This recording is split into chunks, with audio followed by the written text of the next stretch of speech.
Donald Trump's NATO statement wasn't just controversial, it triggered panic across Europe overnight. Within hours of his remarks suggesting the United States might not honor its Article 5 commitments to defend NATO allies, emergency meetings were convened in Brussels, urgent calls were placed between world capitals, and defense ministers across the continent found themselves facing questions they never thought they'd have to answer. What exactly did Trump say, and why has it sent shockwaves through the most powerful military alliance in human history? The North Atlantic Treaty Organization wasn't born from academic theory or diplomatic pleasantries. It emerged from the ashes of World War II, forged in 1949, when Western leaders realized that Stalin's Soviet Union posed an existential threat to democratic Europe. 12 founding nations signed a pact that would reshape global security for generations. An attack on one would be considered an attack on all.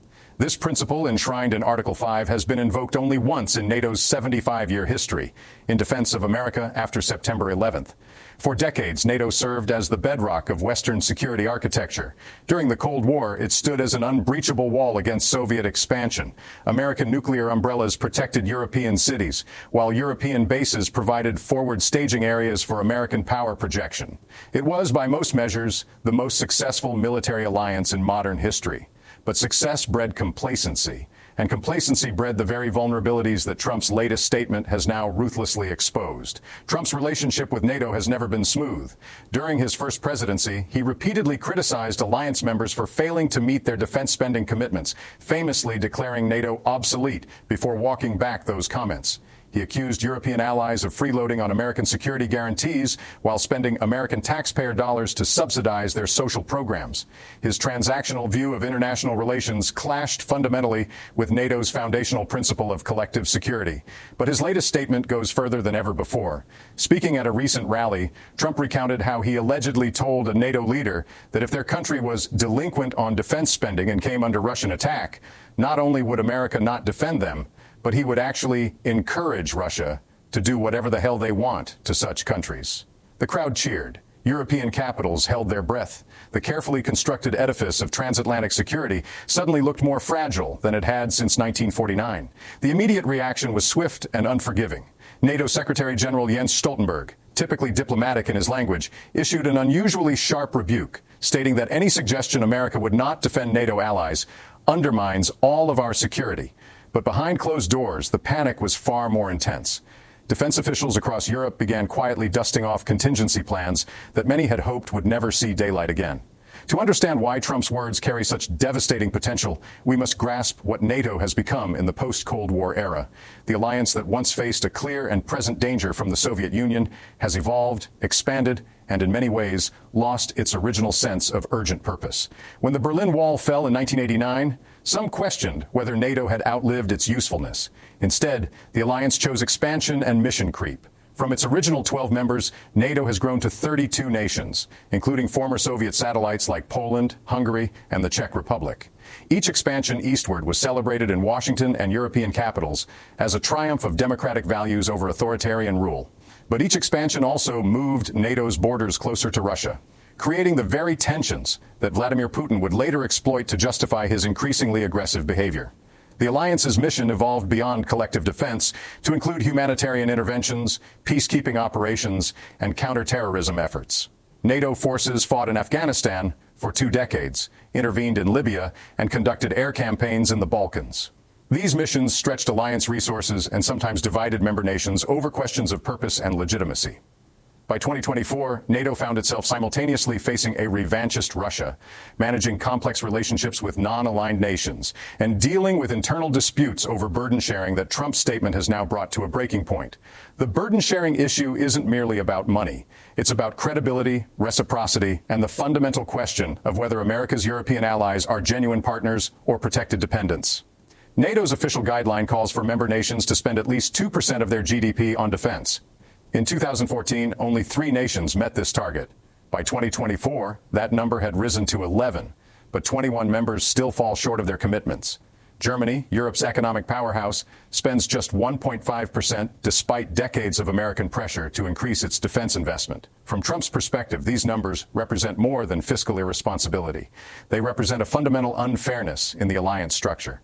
Why should American taxpayers fund the defense of wealthy European nations that choose to spend their money on social programs rather than military preparedness?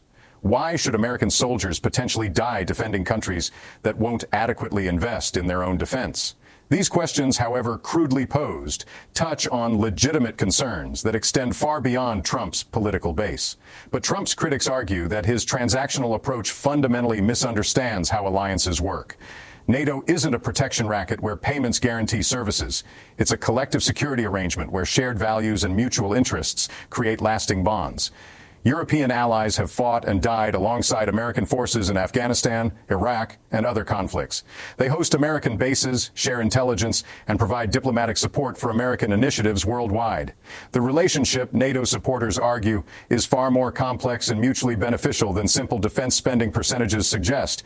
Eastern European members of NATO, particularly the Baltic states and Poland, view Trump's statement with existential dread. These nations joined NATO precisely because they feared Russian aggression, and their geographic position makes them especially vulnerable to the kind of hybrid warfare and territorial ambitions that Putin has demonstrated in Georgia, Crimea, and Ukraine. For them, Article 5 isn't an abstract commitment. It's the only thing standing between their independence and potential Russian domination. Poland has consistently exceeded NATO's 2% spending target, investing heavily in American-made military equipment and hosting thousands of American troops. The Baltic states, despite their small economies, have also met their defense spending commitments. These nations argue that they've held up their end of the NATO bargain and deserve unwavering American support regardless of what other allies do. Trump's suggestion that defense commitments could be conditional on spending levels threatens to unravel the very certainty that makes deterrence effective. The strategic implications of weakening Article 5 extend far beyond Europe. If America's security guarantees become conditional and unreliable, it fundamentally alters the global balance of power. Allies worldwide would need to recalculate their security relationships, potentially leading to nuclear proliferation as nations seek independent deterrent capabilities. The carefully constructed architecture of international stability that has prevented major power conflicts for 8 decades could begin to crumble. But that's only the beginning of how Trump's NATO statement is reshaping American domestic politics. The response in Washington has been swift, predictable, and deeply partisan, transforming what should be a bipartisan foreign policy issue into another front in America's ongoing political warfare. Democratic leaders immediately seized on Trump's comments as evidence of his unfitness for office and his dangerous subservience to Vladimir Putin. House Speaker Mike Johnson found himself in the uncomfortable position of defending an ally whose statements contradicted decades of Republican foreign policy orthodoxy. Senate Minority Leader Mitch McConnell, long a champion of American global leadership, issued a carefully worded statement reaffirming America's NATO commitments without directly criticizing Trump. The Pentagon's response was notably measured, with officials emphasizing that current U.S. military commitments to NATO remain unchanged while avoiding direct commentary on Trump's remarks. This careful balancing act reflects the military establishment's recognition that they may need to work with Trump again if he wins the 2024 election, even as his statements fundamentally contradict their professional assessment of American security interests. Within the Republican Party, Trump's NATO comments have exposed a deepening fault line between traditional national security conservatives and the America First populists who now dominate the party's base. Senators like Marco Rubio and Tom Cotton, who built their careers on hawkish foreign policy positions, find themselves trying to reconcile their support for Trump with their belief in American global leadership. The result is often tortured rhetoric that attempts to defend Trump's negotiating tactics while reassuring allies of America's ultimate reliability. This political dynamic creates what foreign policy experts call a credibility trap. Even if current American leaders want to reassure allies of America's unwavering commitment, the possibility that Trump could return to power and implement his threatened policies undermines the value of those reassurances. Allied nations must plan for multiple scenarios, including ones where America's security guarantees prove unreliable. The domestic political implications extend beyond foreign policy. Trump's NATO statement plays into broader narratives about American isolationism versus internationalism that have shaped U.S. politics since the founding of the Republic. Public opinion polling consistently shows that Americans are divided on the value of international commitments, with younger voters particularly skeptical of military interventions and foreign entanglements. Trump's message resonates with voters who believe America has been taken advantage of by allies and who want to see domestic priorities funded before international commitments. But critics argue that this populist appeal ignores the complex ways that international leadership benefits American interests. NATO membership gives America unprecedented influence over European security decisions, access to bases and intelligence sharing arrangements that enhance American military capabilities, and diplomatic leverage that extends far beyond military matters. The alternative to American leadership within NATO isn't American independence, it's American irrelevance as other powers fill the vacuum. The media coverage of Trump's NATO statement has followed predictable partisan lines, with conservative outlets emphasizing his history of successful negotiation tactics and liberal outlets warning of catastrophic consequences for global stability. This polarized coverage makes it difficult for American voters to assess the real implications of Trump's proposed policies, contributing to a political environment where foreign policy positions are often chosen based on partisan loyalty rather than strategic analysis. As Washington grapples with the domestic implications of Trump's NATO statement, European capitals are confronting a far more urgent question. What happens if America can no longer be counted on as the ultimate guarantor of European security? The initial European response was a masterclass in diplomatic damage control. Within hours of Trump's statement, European leaders were issuing carefully calibrated responses designed to maintain alliance unity while preparing for potential American unreliability. French President Emmanuel Macron, long an advocate for European strategic autonomy, saw his vision of reduced dependence on American security guarantees suddenly gain new urgency and support from previously skeptical allies. German Chancellor Olaf Scholz found himself in perhaps the most difficult position. Germany's post-war pacifist culture and constitutional constraints on military action have made it the most reluctant NATO member to embrace military solutions to international problems. Yet Trump's statement forces Germany to confront the possibility that its security might depend more heavily on its own military capabilities than on American protection. The irony wasn't lost on European observers that Trump might succeed where decades of American pressure had failed, in forcing Germany to substantially increase its defense spending and military capabilities. But the European response goes far deeper than diplomatic statements and defense budget adjustments. Behind closed doors, European Union leaders are accelerating discussions about creating independent European defense capabilities that could function with or without American participation. The European Defense Fund, previously seen as a complement to NATO, is now being reconceptualized as a potential alternative to American-dominated security structures. Poland and the Baltic states are pursuing their own hedging strategies, reaching out to individual European partners for bilateral security guarantees while simultaneously increasing their own military capabilities. Poland's massive investment in South Korean military equipment, for example, represents not just a diversification of suppliers, but a recognition that European security might need to function without guaranteed American participation. The Nordic countries, Finland, Sweden, Norway, and Denmark, are quietly coordinating their own regional security arrangements. Finland and Sweden's recent NATO membership was partly motivated by Russian threats. But Trump's statement forces them to consider whether NATO membership provides the security they sought or merely creates new vulnerabilities if American commitments prove unreliable. European defense industries are experiencing an unexpected boom as governments previously content to rely on American protection suddenly discover urgent needs for independent military capabilities. Companies like Airbus, Thales, and BAE Systems are seeing increased demand for everything from fighter aircraft to missile defense systems. This military-industrial realignment could have lasting implications for transatlantic defense cooperation, regardless of who occupies the White House. The economic implications of European defense rearmament extend beyond military spending. Higher defense budgets mean fewer resources available for social programs, infrastructure investment, and climate change initiatives that European voters have come to expect. European politicians must now explain to their constituencies why money previously spent on healthcare and education must be redirected to military preparedness against threats that many hoped had been consigned to history. But perhaps the most significant European response is the quiet diplomatic outreach to other potential security partners. European leaders are exploring deeper security cooperation with Canada, Australia, Japan, and South Korea, countries that share democratic values and advanced military capabilities, but lie outside the traditional Atlantic framework.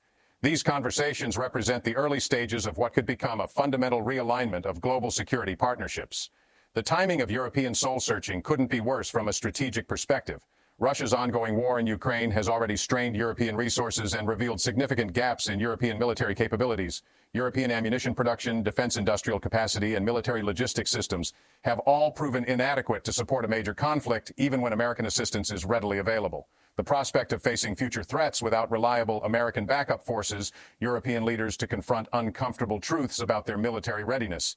Yet some European analysts argue that Trump's NATO statement, however destabilizing in the short term, might ultimately strengthen European security by forcing long overdue investments in independent capabilities.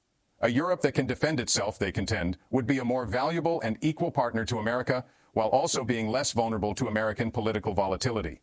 To understand who benefits most from Trump's NATO statement, we need to look no further than Moscow, where Vladimir Putin's strategic patience appears to be paying dividends beyond his wildest expectations.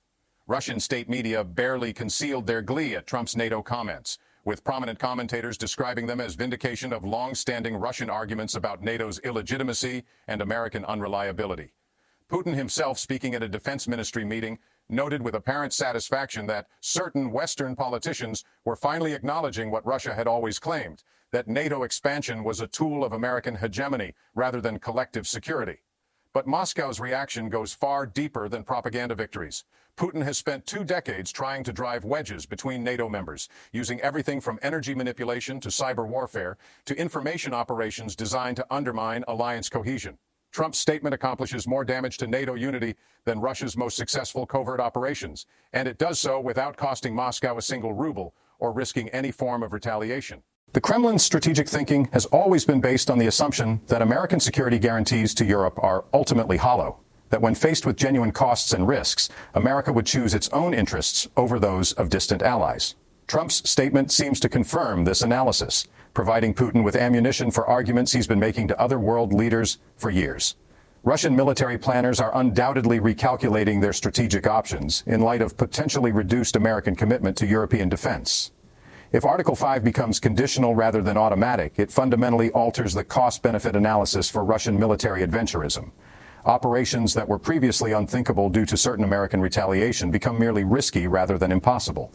The implications are particularly stark for Russia's immediate neighbors. Ukraine, already fighting for its survival against Russian invasion, could find its position even more precarious if European allies begin to doubt American reliability. Moldova, Georgia, and other former Soviet republics might face increased Russian pressure as Moscow tests the limits of Western commitment to supporting vulnerable democracies. But Putin's calculus extends beyond immediate military opportunities. Russian economic policy has long been designed to exploit European dependence on Russian energy resources, using gas and oil supplies as geopolitical weapons. A weakened NATO creates more opportunities for Russia to use economic coercion against individual European nations, particularly during winter months when energy supplies become critical for European populations. The nuclear dimension of Russian strategy also shifts in response to Trump's NATO statement. Russia's tactical nuclear weapons, long seen as a way to compensate for conventional military weaknesses relative to NATO, become more credible if American nuclear retaliation becomes uncertain. Putin has already demonstrated his willingness to make nuclear threats in the context of the Ukraine war. Reduced confidence in American extended deterrence could embolden more explicit Russian nuclear coercion against European targets. Russian information warfare operations are likely being recalibrated to exploit the divisions that Trump's statement has revealed within NATO. Rather than trying to create splits between allies, Russian propaganda can now amplify existing doubts about American reliability. Social media campaigns, funding for sympathetic political movements, and other influence operations become more effective when the fundamental message that America cannot be trusted has been validated by American political leaders themselves. The timing of Trump's NATO statement also benefits Russian strategic interests by occurring during a period of European political instability. Elections across Europe have weakened traditional centrist parties while strengthening both far-left and far-right movements that are often skeptical of NATO and sympathetic to Russian positions. Putin's strategy of supporting anti-establishment political movements across Europe gains new momentum when establishment leaders can no longer credibly promise that NATO will provide reliable security. Perhaps most significantly, Trump's statement validates Putin's broader narrative about the decline of American hegemony and the emergence of a multipolar world order where Russia can claim equal status with the United States. This narrative has been central to Russian foreign policy for the past decade, used to justify everything from intervention in Syria to support for authoritarian regimes worldwide. When American political leaders themselves question the value of American alliance commitments, it lends credibility to Russian arguments about American weakness and inconsistency. But Putin's celebration may prove premature. History suggests that external threats often have the effect of unifying alliances rather than dividing them. European leaders who have been complacent about security threats might find new resolve when faced with the prospect of dealing with an aggressive Russia without guaranteed American support. The result could be a Europe that is more militarily capable and more strategically unified than the one that has relied on American protection for the past 7 decades.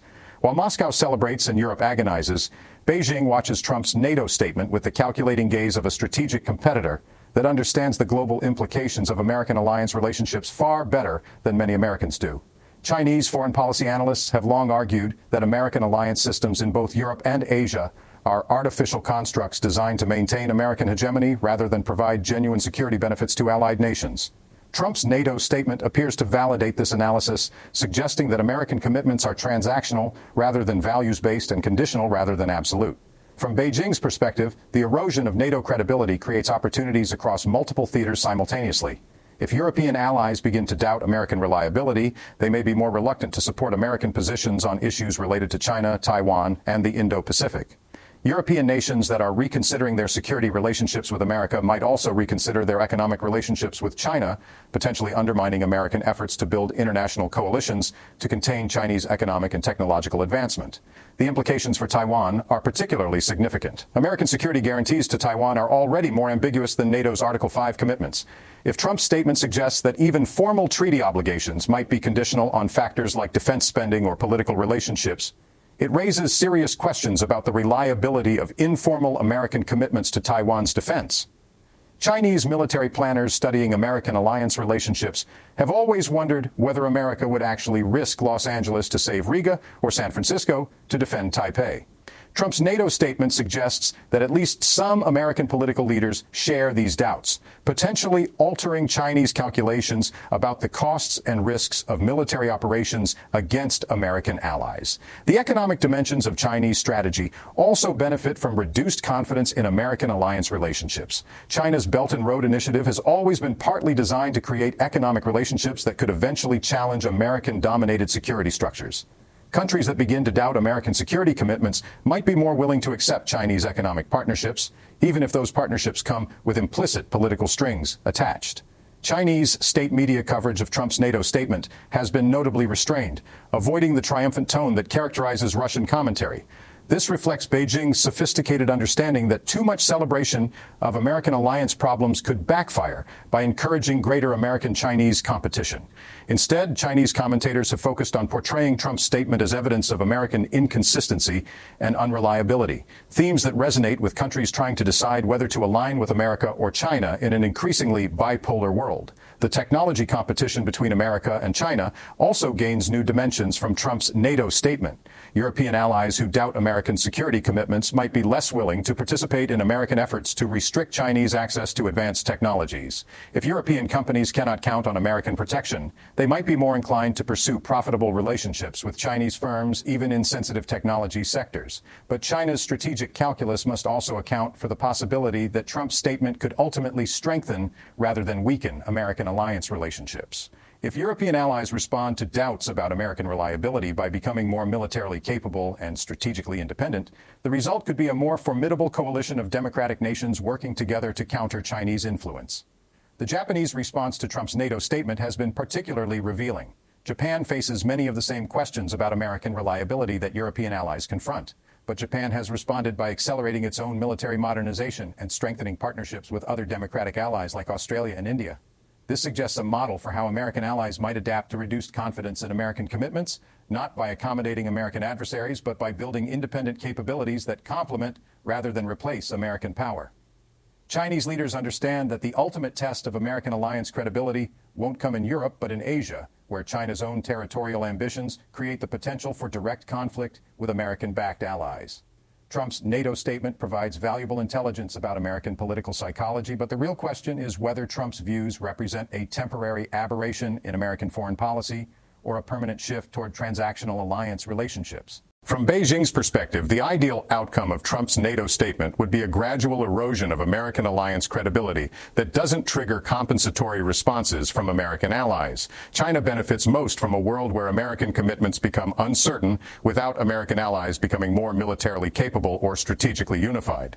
Whether Trump's statement produces this outcome or backfires by encouraging alliance modernization remains to be seen. The reverberations of Trump's NATO statement extend far beyond the Atlantic Alliance, creating creating ripple effects across the Middle East that illustrate how interconnected global security relationships have become in the 21st century.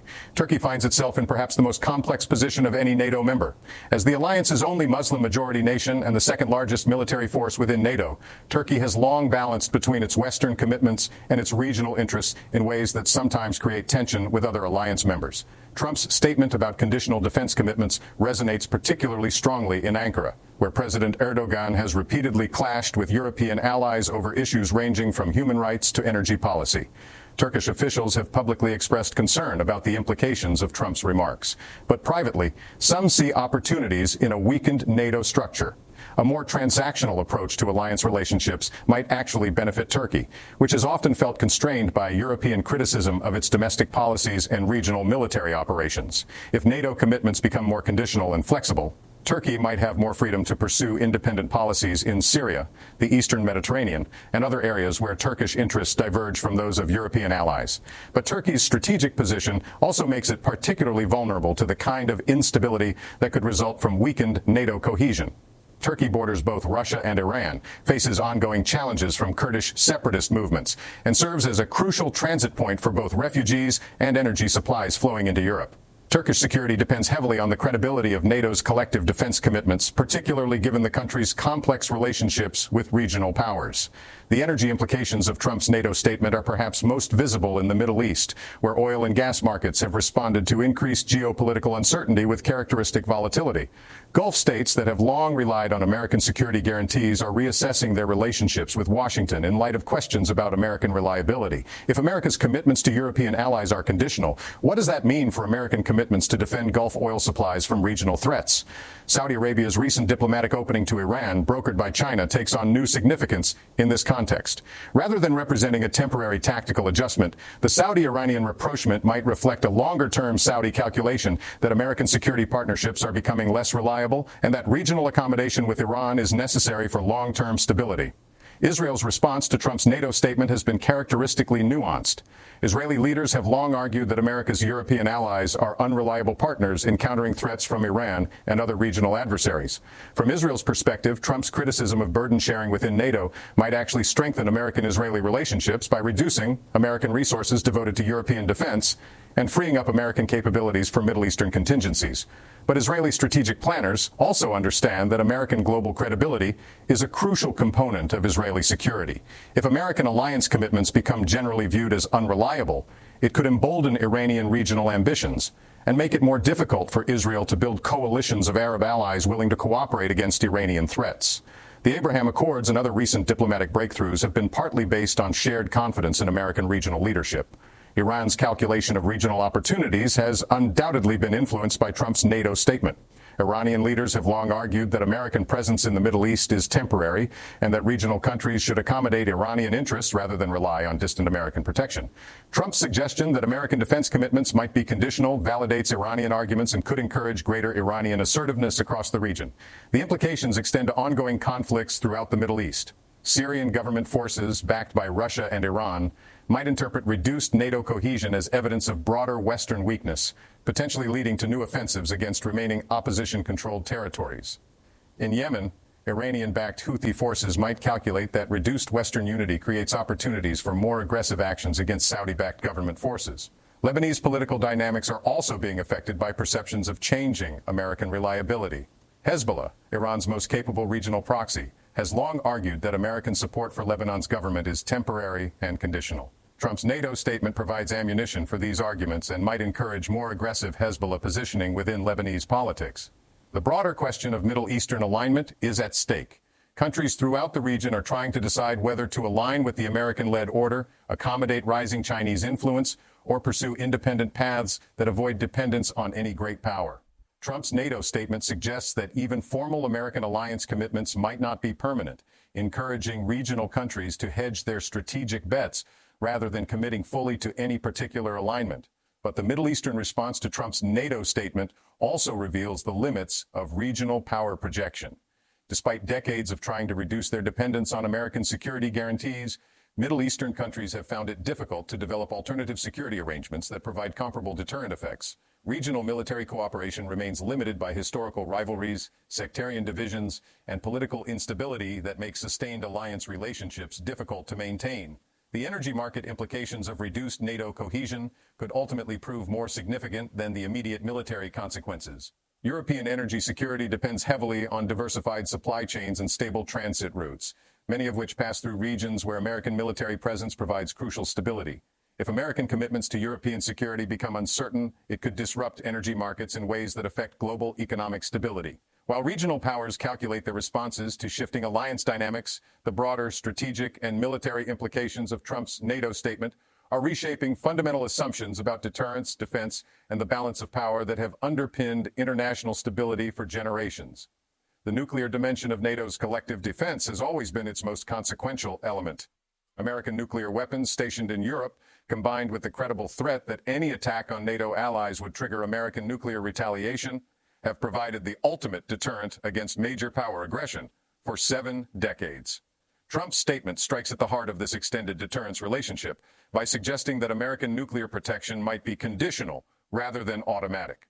Nuclear deterrence theory depends heavily on credibility. Adversaries must believe that nuclear threats will actually be carried out if certain red lines are crossed. The value of nuclear weapons as deterrence diminishes rapidly if potential adversaries begin to doubt the political will to use them.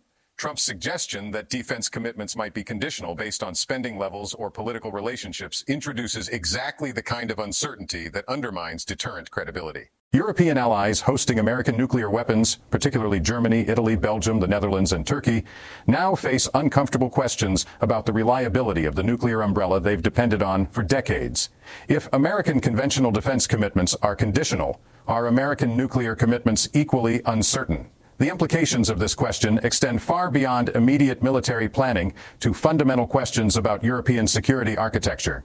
The conventional military balance in Europe has always depended on the assumption that Russian forces would face not just European defenders, but the full weight of American military power, including advanced air and naval capabilities that European allies cannot match independently. American military technology, intelligence capabilities, and logistical systems provide force multiplication effects that enable relatively small numbers of American troops to dramatically enhance overall NATO defensive capabilities. But Trump's statement forces military planners to consider scenarios where these American advantages might not be available. European military forces, individually and collectively, lack many of the capabilities that American forces take for granted. European air defense systems are insufficient to counter modern Russian missile and aircraft threats. European naval capabilities cannot project power globally or protect sea lanes that are crucial for European economic security. European intelligence and surveillance capabilities, while sophisticated, cannot match the global reach and technological sophistication of American systems. The logistics of European defense without guaranteed American participation present particularly daunting challenges. European military industries have atrophied over decades of reliance on American systems and supply chains. European ammunition production is insufficient to sustain major conflicts for extended periods. European military transportation capabilities cannot rapidly redeploy forces across the continent in response to emerging threats. These conventional military gaps have been masked for decades by the assumption that American capabilities would automatically supplement European defenses in any major conflict. Trump's statement forces uncomfortable recognition that European military independence would require massive investments in capabilities that have been neglected due to reliance on American protection. The implications extend beyond European defense to global military balance. American forces stationed in Europe don't just defend European allies. They project American power globally and provide forward staging areas for American operations in Africa, the Middle East, and other regions. If NATO's collective defense mission becomes uncertain, it could affect American military capabilities worldwide, potentially altering the balance of power in regions far from Europe. Regional power calculations are also shifting in response to Trump's NATO statement. Countries that have aligned with NATO or cooperated with NATO operations based on assumptions about American reliability are reassessing their strategic choices. Partnership programs that brought countries like Ukraine, Georgia, and others into closer cooperation with NATO lose much of their value if NATO itself becomes an uncertain security guarantor. The proliferation implications of weakened alliance credibility are particularly concerning. Countries that have foregone independent nuclear weapons programs based on confidence in American extended deterrence might reconsider those decisions if American commitments become conditional. The Nuclear Non-Proliferation Treaty depends partly on the assumption that American security guarantees provide viable alternatives to independent nuclear capabilities. Military commanders across NATO are already beginning to plan for scenarios that were previously considered hypothetical. Training exercises that once focused on interoperability with American forces now must also consider operations without American participation. Defense procurement decisions that previously emphasized compatibility with American systems must now balance those considerations against requirements for independent European capabilities. But the strategic implications of Trump's statement extend beyond military planning to fundamental questions about the nature of international order. NATO has served not just as a military alliance, but as a community of democratic values and shared political commitments. If the alliance's military foundation becomes uncertain, it could affect the broader liberal international order that NATO has helped to maintain and defend. The response from capitals worldwide illustrates how a single statement from an American political leader can reverberate across continents, affecting calculations in countries that many Americans couldn't locate on a map. In New Delhi, Indian strategic analysts see Trump's NATO statement as validation of their long-standing argument for strategic autonomy. India has never joined formal alliance structures precisely because of concerns about the reliability of great power commitments, preferring instead to maintain relationships with multiple partners while preserving independent decision-making capabilities. Trump's statement suggests that even America's closest allies are discovering the limits of alliance dependence that India recognized decades ago. Japanese responses have been more alarmed, reflecting Japan's greater dependence on American security guarantees and its more immediate exposure to potential Chinese and North Korean threats. Japanese officials have publicly reaffirmed their confidence in American alliance commitments while privately accelerating efforts to develop independent defense capabilities. Japan's recent decisions to acquire long-range strike capabilities and increase defense spending reflect concerns about American reliability that predate Trump's NATO statement but are now gaining new urgency. South Korea finds itself in perhaps the most vulnerable position of any American ally, facing existential threats from North Korea while depending heavily on American military presence for deterrence. Korean responses to Trump's NATO statement have focused on emphasizing Korea's contributions to alliance costs and capabilities, implicitly arguing that Korea meets the burden-sharing standards that Trump claims European allies have failed to achieve. Australia's reaction has been characteristically measured, with officials expressing continued confidence in American alliance commitments while noting that Australia has consistently met its defense spending obligations. But private Australian strategic assessments are undoubtedly being revised to account for the possibility that American alliance commitments might be less reliable than previously assumed. In Latin America, Trump's NATO statement resonates with historical experiences of American unreliability during various regional crises. Countries like Colombia, which have aligned closely with American security policies, are reassessing the wisdom of depending on American support for long-term security planning. Brazil and other regional powers that have maintained more independent foreign policies see Trump's statement as justification for their historical skepticism about alliance relationships. African responses have been more muted, reflecting the continent's limited direct involvement in NATO structures, but the implications for American credibility worldwide affect African countries that cooperate with American counterterrorism operations, peacekeeping efforts, and security assistance programs. If American commitments to major allies are conditional, what does that mean for American commitments to African partners? The United Nations Security Council provides a particularly interesting lens for understanding global reactions to Trump's NATO statement. Permanent members China and Russia see opportunities to highlight American inconsistency and unreliability. Non-permanent members from various regions are recalculating their positions on issues where they previously aligned with American preferences based partly on assumptions about American global leadership. Regional organizations worldwide are also affected by perceptions of American reliability. The Association of Southeast Asian Nations has been trying to balance between American and Chinese influence in ways that preserve regional autonomy while accessing benefits from relationships with both powers. Trump's NATO statement suggests that alignment with America might be less valuable than previously assumed, potentially encouraging greater accommodation with Chinese preferences. International economic institutions are feeling indirect effects as well. Countries that have supported American positions in international trade disputes, development finance institutions, and monetary policy coordination, partly because of broader security relationships, are questioning whether those relationships provide reliable long-term benefits. The psychological impact of Trump's NATO statement may ultimately prove more significant than its immediate policy implications. Alliance relationships depend on confidence and trust that are difficult to quantify but easy to damage. Once allies begin to doubt American reliability, those doubts affect every aspect of international cooperation, from intelligence sharing to trade negotiations to diplomatic coordination. But global reactions also reveal the absence of viable alternatives to American alliance relationships. Despite decades of criticism about American hegemony and calls for multipolar international order, most countries struggling with Trump's NATO statement are searching for ways to maintain relationships with America rather than alternatives to American partnership. This suggests that American global influence, while potentially damaged by questions about reliability, remains fundamentally important to countries worldwide.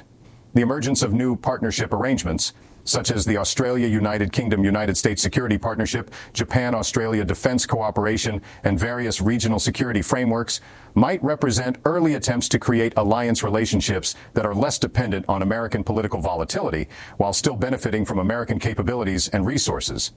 As capitals worldwide grapple with the implications of Trump's NATO statement, the fundamental question emerges: are we witnessing a temporary political controversy that will be forgotten after the next election, or the beginning of a broader transformation in the global order that has shaped international relations since World War II? NATO was born in 1949, but could 2025 mark the beginning of its end? This question, unthinkable just months ago, now haunts discussions in foreign ministries, defense departments, and strategic planning councils across the globe. Trump's statement has accomplished what decades of Russian pressure, Chinese influence operations, and internal European disagreements could not. It has forced serious consideration of NATO's mortality. The historical precedents are not encouraging. Alliance systems have collapsed before, often more rapidly than anyone anticipated. The Warsaw Pact dissolved within 2 years of the fall of the Berlin Wall. The Southeast Asia Treaty Organization withered away after American withdrawal from Vietnam. The Central Treaty Organization became irrelevant as regional dynamics shifted beyond its founders' expectations. Military alliances, however successful, are not permanent features of international order, but temporary arrangements that reflect specific historical circumstances and political relationships. What makes NATO different, supporters argue, is its foundation in shared democratic values and mutual economic interests that transcend immediate security concerns. NATO members are not just military allies, but partners in a broader liberal international order that includes trade relationships, cultural exchanges, and political cooperation on issues ranging from climate change to human rights. This deeper foundation, the argument goes, provides resilience against temporary political disagreements or leadership changes. But critics counter that NATO's expansion beyond its original purpose and membership has weakened rather than strengthened its foundation. The alliance that once united 12 democratic nations against a clear existential threat now includes 32 countries with widely varying political systems, economic interests, and security concerns. Hungary's Viktor Orban and Turkey's Recep Tayyip Erdogan hardly represent the democratic values that NATO supposedly embodies. NATO's involvement in conflicts far from the North Atlantic region has created mission creep that dilutes its core purpose and creates divisions among members. The economic realities of 21st century alliance relationships also differ dramatically from those of NATO's founding era. In 1949, the American economy was roughly half of global GDP, and American military technology was generations ahead of potential adversaries. Today, America represents about a quarter of global economic output, faces near-peer competitors in both economic and military terms, and confronts domestic political pressures that make sustained international commitments increasingly difficult to maintain. European responses to Trump's NATO statement suggest 3 possible scenarios for the alliance's future.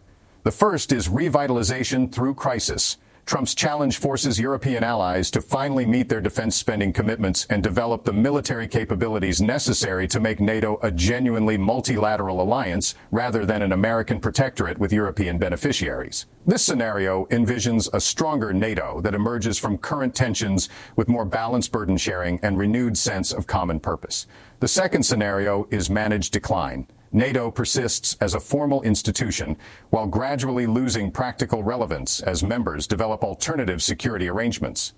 European strategic autonomy, bilateral defense partnerships, and regional security organizations gradually assume responsibilities previously handled through NATO structures. America remains nominally committed to European defense while focusing primarily on Indo-Pacific competition with China.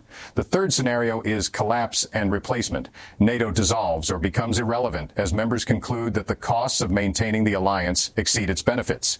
European nations develop independent defense capabilities or align with non-American security partners. America withdraws from European security commitments to focus on domestic priorities and Pacific competition.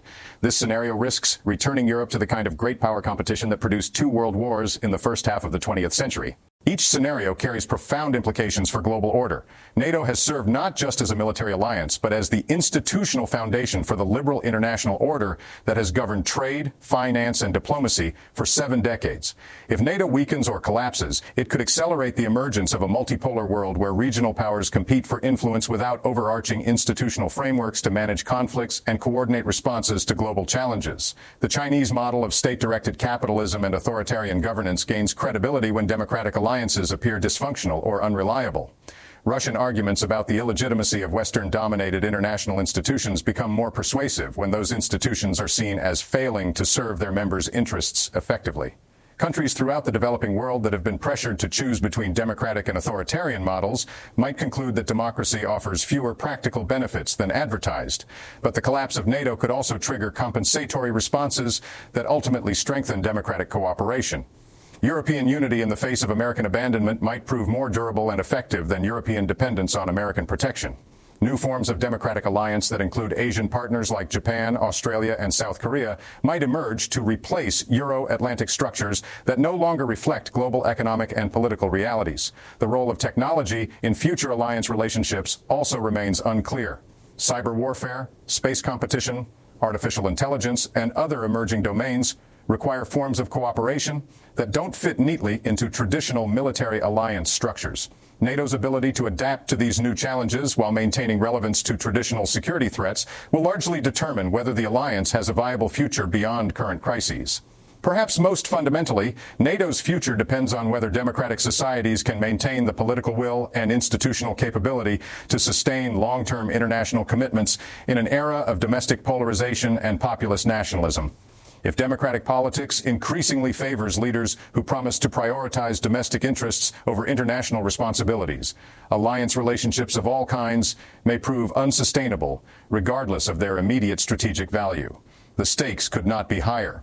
The international order that NATO helped to create and maintain has coincided with unprecedented global prosperity, the longest period without major power war in modern history, and the expansion of democratic governance to more countries than ever before. Whether these achievements represent permanent progress or temporary historical aberrations may depend on whether democratic nations can overcome current divisions to maintain effective cooperation in an increasingly dangerous world. Trump's NATO statement, whatever its original intent, has forced a reckoning with questions that democratic leaders have avoided for too long. Can alliance relationships survive the domestic political pressures that democratic societies face in the 21st century? Are shared values sufficient foundation for lasting security cooperation when economic interests diverge and cultural differences persist? Can institutions created in the 20th century adapt to challenges that their founders never anticipated? The answers to these questions will be written not in diplomatic negotiations or strategic studies, but in the choices that democratic societies make about their priorities, their leadership, and their willingness to sacrifice immediate interests for long-term security and prosperity. The world watches and waits, knowing that the decisions made in the coming months and years will shape international order for generations to come. The future of NATO and the broader question of whether democratic alliances can survive in an era of global competition and domestic division hangs in the balance. History will judge whether Trump's statement marked the beginning of NATO's decline or the catalyst for its renewal. Either way, the comfortable assumptions that have guided transatlantic relations for 7 decades can no longer be taken for granted.